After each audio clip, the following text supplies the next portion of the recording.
Okay, we're doing day 3 of trig identities today. And I need to start by just reviewing the ones we've learned already. So hopefully you have these memorized. Sines 1 over which one? Cosecant. You can say it cosecant or you can say cosecant, whichever you want. All right. And there are 6 that are like that. They all have a flippin' sister, I call them, because the reciprocal is like 1 over, it's like flipping it. All right, write down those 6. I'll pause for a second while you do that, because you can't seem to get paper out. All right, anyway, on to the Pythagorean ones. That's like sine squared plus cosine squared equals 1. That's one of them. Would you make me the other 2? And there's snappy sayings for those.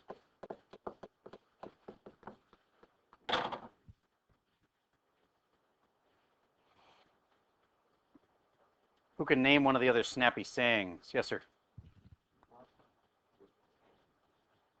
The one with the tan is what you seek. Very good.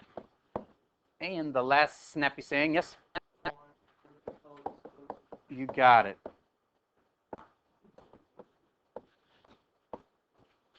Awesome. Now, do you know that all of these can be rearranged? Like this one, for instance. You can solve it for sine really easily. You just have to subtract cosine squared from both sides. And you get how sine is 1 minus cosine squared? All right. So everything, like I said, cosine squared. Well, then you could take this saying and solve it for cosine squared. If I wanted tangent alone, you could do that. Tangent squared alone would be what? Secant squared minus 1. Yes. And then, can this factor? Secant plus 1 and secant minus 1. Okay, good. All right. You've got a bunch of new ones running around in your head, or a bunch of these, not new ones, the ones that we've learned for the last couple of days running around in your head. There's one more set that we didn't talk about. Yes, sir. Yes, keep going. Tangent is, yes. And remember, all these work for the squareds too. So for instance, that's tangent squared is equal to sine squared over cosine squared. And what's the other one that's like that? It's called a quotient identity, where you're dividing 2 things to get it, not just a 1 over. Yes, sir. You got it. And again, it would work for squared too. All right.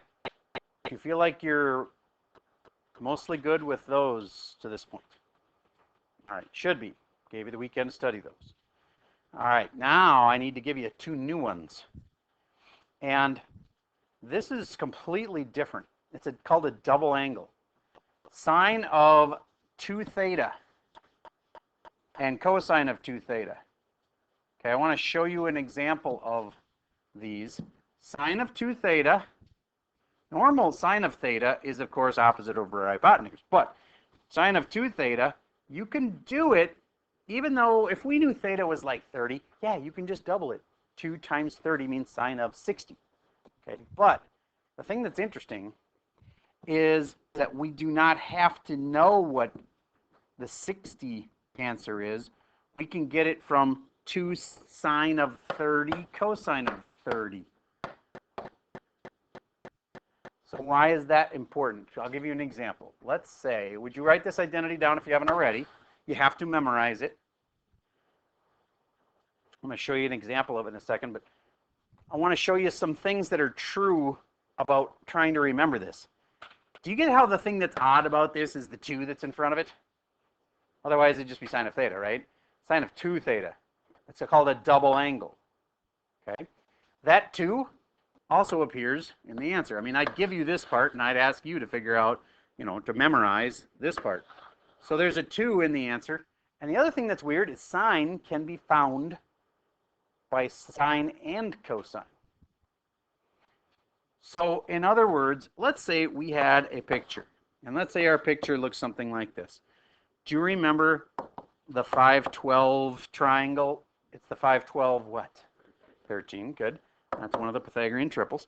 So then, otherwise 3, 4, 5 is another one.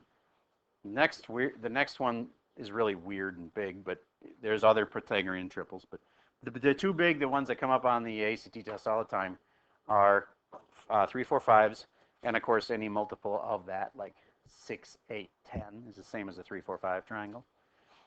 And the 5, 12, 13. All right, would you agree right now that one of these at least is negative? And I haven't labeled them that way, and so therefore I should. So do you get that these are both negative? Because one's going to the left, one's going down. Okay, so then this is my little angle, right? Do you get that if I wanted to find double that angle, you wouldn't just be able to go, well, I know the angle's like 35 degrees. You don't know what the angle is unless you had a calculator, but you won't.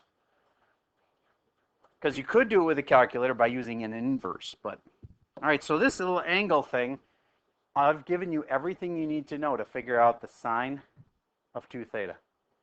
If theta looks like that, did you figure out what the sine of 2 theta is? I'll give you a hint.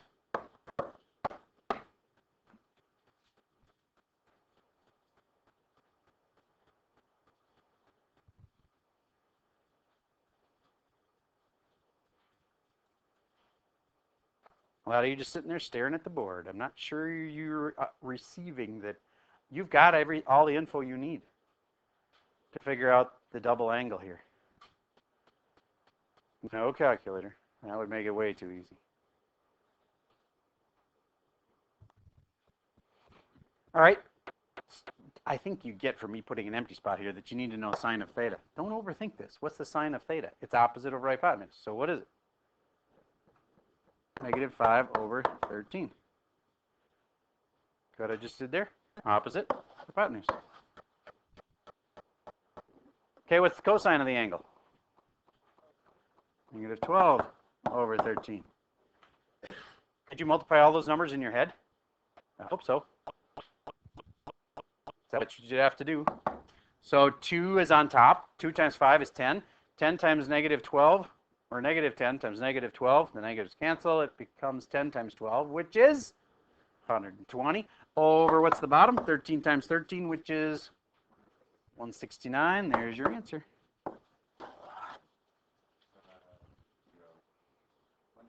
There's a 0. Oh, sorry. Thank you. Thank you. If you can, but I don't think you can. So, all right. That's a new one and how to use it. All right, there's one more new one. Last new one for today. It's this double angle one right here. Cosine of 2 theta is cosine squared minus sine squared. Put it on your list. We were just making a list for you on paper. Now, see how good your short-term memory is. In a moment, you're going to have a quiz. And for extra credit, you're going to have to hopefully remember those. Remember, I asked you to take out 2 pieces of paper. One of them needs to say totally blank. You may not write anything on your blank piece of paper. Oh, then you need another piece of paper. Because I'm going to ask you to prove that it's blank by showing it to the partner that I give you for today. Yes, sir? Doing like sine squared of theta. Yep. So are you just going to square, so like if we were doing the other problem, would you just square negative 5 over 13?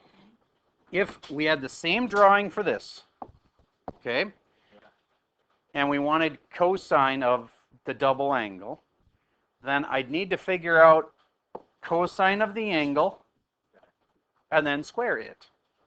Cosine of the angle in this case would be what? Adjacent over hypotenuse, so negative 12 over 13, and then you would square it minus sine of the angle, whatever it is, and then you would square it, and the sine of the angle would, hold on. Sine is opposite of hypotenuse, negative 5 over 13. All right, does anybody see a mistake in there, or questions, or, yes, sir? Let's finish your question first. Does that answer? Like the squared for the cosine is on, seems to be more on the theta, whereas the square Oh, I'm sorry. Yeah, that's just me putting the little squared thingy in the wrong spot. It's there. But either way, that means that you're supposed to take cosine, find it, and then square it. Notice it's not squaring the angle, and thank you for, I get that's all you're really trying to point out, but I'm trying to show you too how to use these formulas. And really, it's just about finding cosine, finding sine, and then squaring them. Notice then, I don't even need to know what the angle was.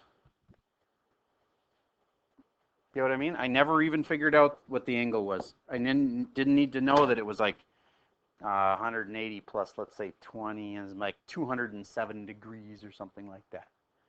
Never needed it. As long as I had sine and cosine of the original angle. All right, let's see if you really processed that. I'll give you one.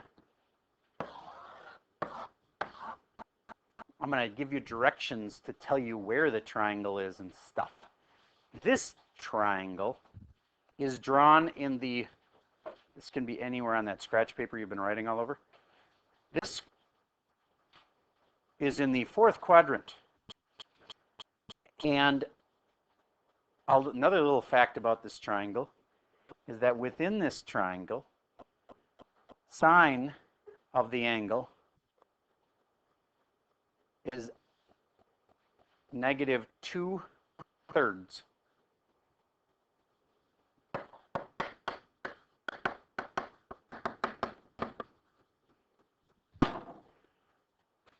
Hint, I didn't give you all three sides, but you would figure them out. You know, two of the three sides of the triangle. Figure out the other one.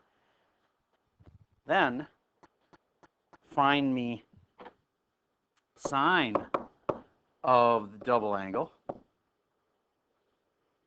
Let's start with that.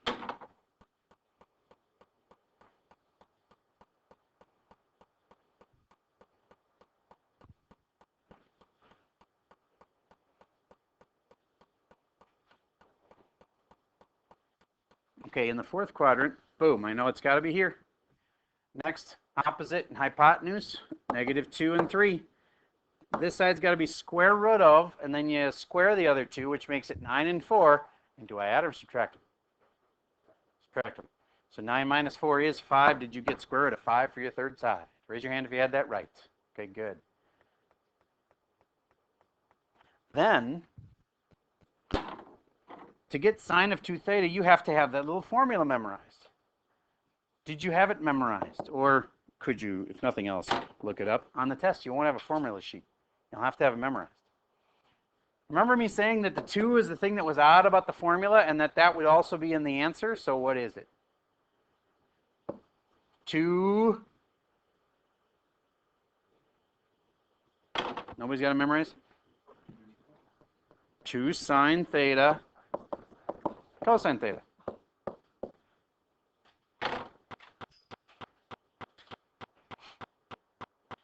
So, Miss OR, what's the sine of theta?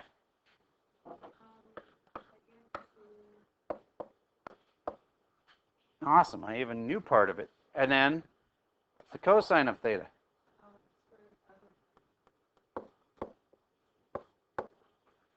Either one of those is negative? Good, okay. And then I'm multiplying across the top and I get negative 4 root 5 all over 9 multiplied on the bottom. Raise your hand if you had that one right. Awesome. Now you know how to do sine of a double angle. Let's stretch you a little bit. Can you do cosine? Has anybody memorized the cosine of the double angle?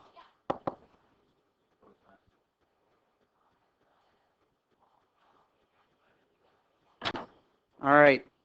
I get these confused on, I know there's a sine and there's a cosine in it, but I have a hard time remembering if it's add or subtract in between them. And I have a hard time remembering which one's first. Well, I'll tell you that cosine is a greedy function. Cosine always wants to be first in its own function. That's actually going to happen both in the double angle, which I just taught you today, and there's another kind called the difference, which is a whole nother set of like things you have to memorize. That'll be the last thing you'll have to memorize for this next test. But cosine's a greedy function, always wants to be first. And in this function, do you get there was a cosine and a sine, but it's not multiplied together? And if cosine being first actually matters, then is it add or subtract? It's got to be subtract if it actually matters. Do you get what I'm saying? So by saying it's a greedy function and wants to go first, you get both parts. You know that it actually matters that it's first. That means it has to be minus. And that cosine is in front of sine, because sine minus cosine is different than cosine minus sine. And the last thing is, you remember how there's a 2, and that's the unique thing about these? So there's also a 2 in this, the little squares. How many of you had it? Cosine squared minus sine squared. Okay, good. Last thing I got to do then is I should be able to do what cosine is and square it, and then do what sine is and then square it. What is cosine of the angle? Cosine is adjacent over hypotenuse. It's that over that. Root 3 over 5. Root 5 over 3. A little dyslexia going on there. And sine is opposite of hypotenuse, negative 2 over 3. And then once I square them, this becomes 25 over 9 minus, and then negative, thank you, square root of 25, which is 5. And then negative 2 times negative 2 is positive 4 over 9. And there we go. It even works out they have common denominators. What a deal. What's the final answer? 1/9. All right, good. You now know how to do double angles. Okay. So now my question is, have you learned all of them well enough? I want you to put your notes sheet away. Have just a blank piece of paper out. Now, to ensure testing security, I want you to take that blank piece of paper that you have, and I want you to hand it to the person behind you. They'll use yours, you'll use theirs. People in the back, would you bring yours up to the front? Somehow get it up to the front. All right. And Teddy, big surprise, you can't have this sheet out anymore. Put it away. Put it away now. Your extra sheet that has the notes on it, put it away now. It cannot be right side up underneath your desk. It can be upside down underneath your desk. It can be in a notebook. It can't be on your desk, and it can't be right side up sitting around. All right, ready? Okay. Now number from 1 to 6. Leave spaces so that there's plenty of room. We're going to be using up this whole piece of paper. Number from 1 to 6. Numbering from 1 to 6. And next, 7 and 8 are bonus questions of a half point each.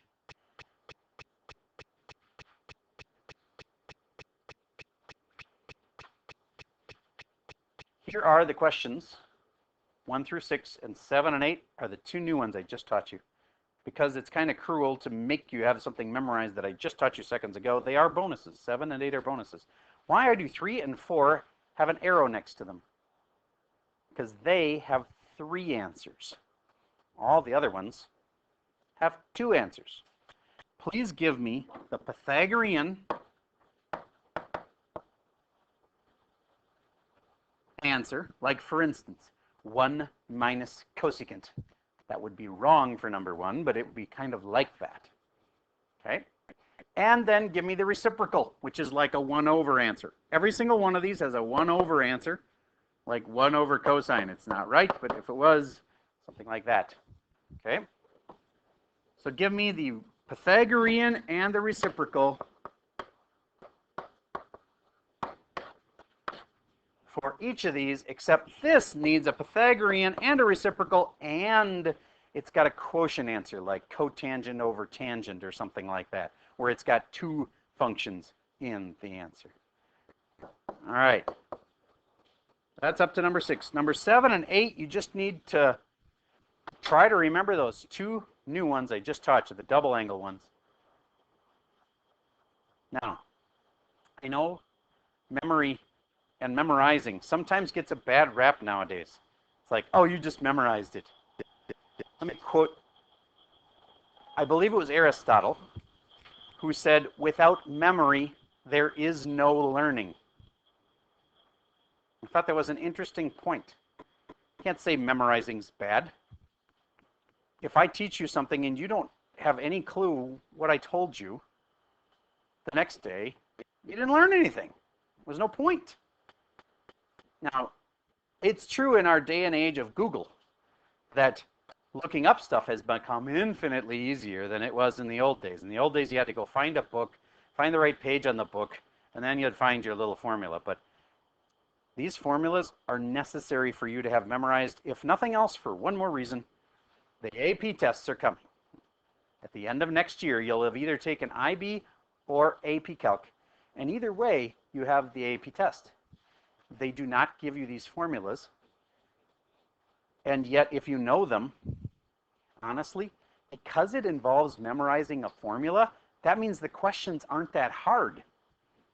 If you've got the formula memorized, it's like that's half the battle. Then they can't make the problem super hard and you have to know a formula. It's like the hard part is, do you remember the formula?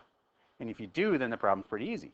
So these are like some of the easy points for you on your calc test. All right. Enough about why it's okay for me to be making you remember stuff. It's really true. There are some things you need to memorize, and without memory, there is no learning. All right, here we go. So here is the grading of that. Number 1, I'm going to be moving it down so you can't see number 1 in just a second. So please get number 1 nailed down. Number 1, I have them sometimes backwards from what I had told you, so I'm sure you can handle this. 1 over cosecant squared could be on the right, and 1 minus cosine squared could be to the left. I think I put Pythagoreans first. Doesn't matter. They have their 2 answers. They're right. What if they have 1 right and 1 wrong? Half off. What if there's one little thing missing, like they forgot the squareds? Half off. What if they forgot the double, the 2, like the variable? They forgot the variable. Half off. But we don't want to keep burning them on I forgot the squared over and over and over. So if they lose a half a point on that, just do it once.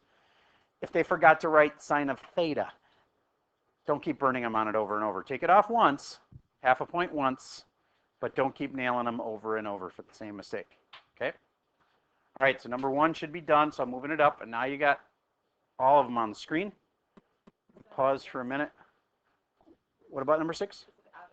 Oh, yes, the score is out of 6, and these last 2 are a half a point each. Remember, this is not a full point extra credit. Half a point of extra credit, half a point of extra credit. I'm fully expecting there'll be quite a few 6.5s out of 6 on this, because a lot of people will have them nailed down. But if you don't, I need to know that, and you need to know that.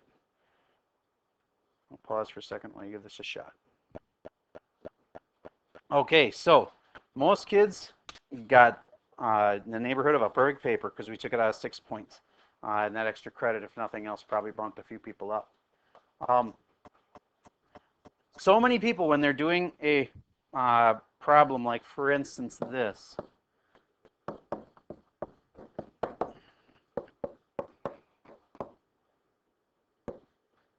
they might think, oh, I can see there's a tangent squared plus secant or cosecant squared in there.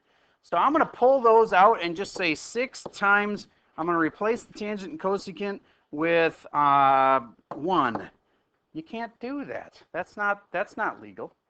What you can do is, what's one of my favorite sayings? If you can factor it, you should. You could factor that. So then you can factor out the 6 and write what you have left. And then if that's something that we have an identity for, like one of those statements you just got done writing over and over again, okay, if you can replace that with something, cool. But you can't just do 2 steps at once. If you do 2 steps at once, you will not get the credit. You have to show every single step in these proofs. So when I got done, everybody last hour had solved every question except for I think one group got stuck on one. Okay?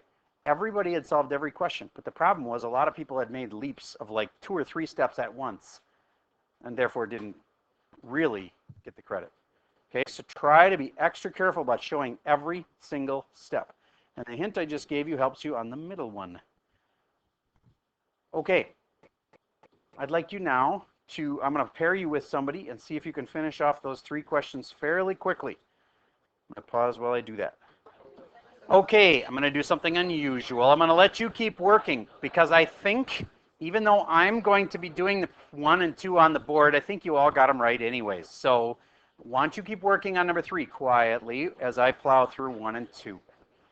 All right, I think everybody knew that that's tangent squared.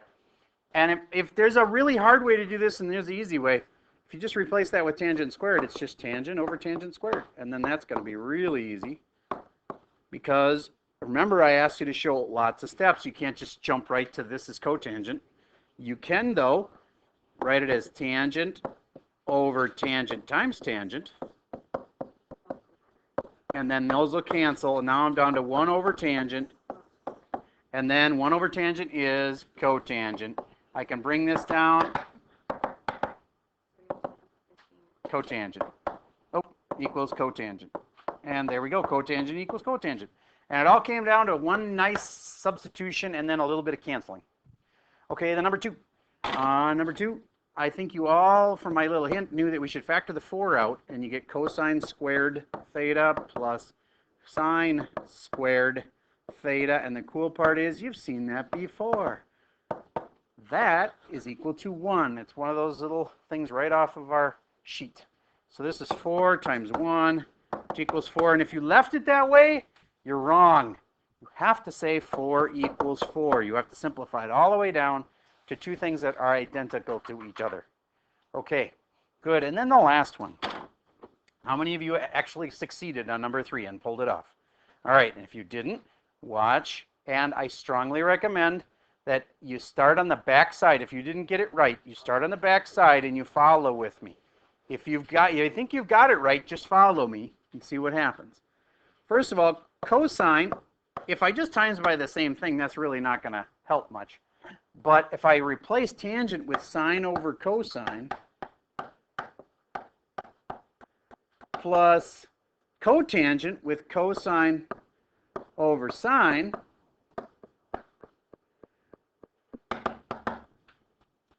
then I actually have to distribute it. This has to get times by that. And do you get that the cosines would cancel? And I'll just have sine. And this would have to multiply by that. And I'll have cosine squared theta over sine theta. Okay. All that happened was I distributed that cosine to both parts.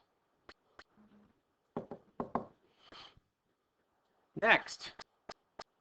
Well, once again, you can use, if you can factor it, you should. And I could factor the sines out of both of those. That would be a way I could do this. Do you get how there's a sine in both of them? I could factor it back out again. Sine of theta, 1 plus 1 over cosine squared theta. And turns out I'm walking down a much more complicated path than I would need to. Okay, but just want to show you, you don't always like just go right to the right answer.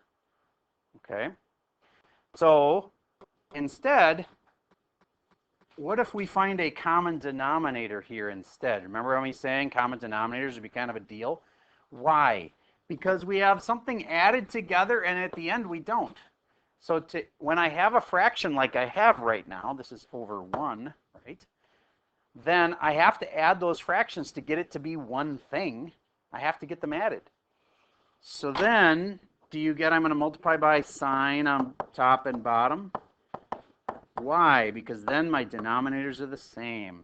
So first you make them fractions. Second you get a common denominator. And guess what I have on top now? Sine squared plus cosine squared, which equals what? 1. And what's on the bottom? Sine. And it's 1 over sine.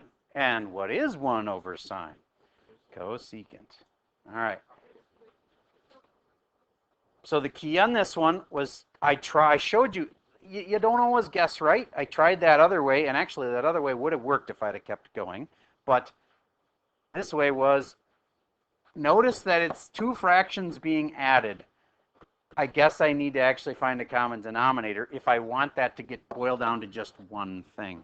All right, your homework for tonight is I had you start the first 2 problems of this homework for tonight, which was day 3's.